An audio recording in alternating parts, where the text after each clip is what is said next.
Isang customer nga natin ang humiling na i-convert sa 12 volts ang kanyang e-bike o e-trike. Ito na nga at aming kinakabitan ni itikalikot ng strip light at syempre naglagay na rin ako dito ng converter na 12 volts para naman hindi pumutok ang ating mga ikakabit na mga accessories dito sa kanyang e-trike. Yan na nga at aking ginawa ng mga electrical wirings at nag-install na rin ako dito sa harap ng dalawang LED para naman maging driving light niya tuwing gabi. At yan na nga, aming natatapos na ni itikalikot. Nag-wires sa kabit ko sa harap, pinagagapan ko na iwan yung mga harness.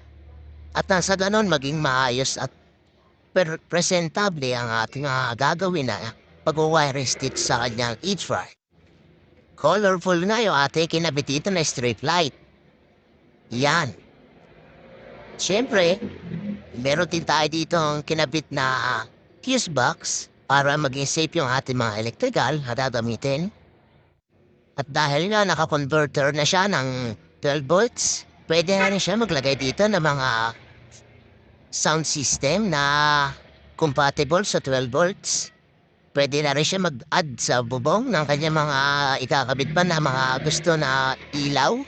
Ito yung aking nilagay na tri-switch, ayan. Dalawahan yan. Pero yung isa, ipo-floating natin kasi pwede pa niyang gamitin niya sa iba pang accessories na gusto niya. Ikabit ito sa kanyang e-trike. At safe naman itong ating converter na ginamit. Pinalido natin yung pag-wirings dito sa kanyang e-trike. Kasi yung ating harness gagawin natin lifetime yan pamatagalan na. At kung sakali man na masira itong kanyang mga ginabit natin mga ilaw, ilaw lang yung papalitan at hindi na yung buong harness na ating kinabit. Ay at napakaganda na kinalabasan ng ating ginawa, oh. Ganda ng mga street light na maliwanag yan, sigurado ako kapag gabi. Tapos yung kanyang ginabit natin dito na LED sa harap, sobrang solid din ang kanyang pag-ilaw. Napakalas din ang kanyang bigay na yung liwanag. At syempre yung ating customer, tuwa naman sa atin. Kahit medyo matagal natin siyang nagawa.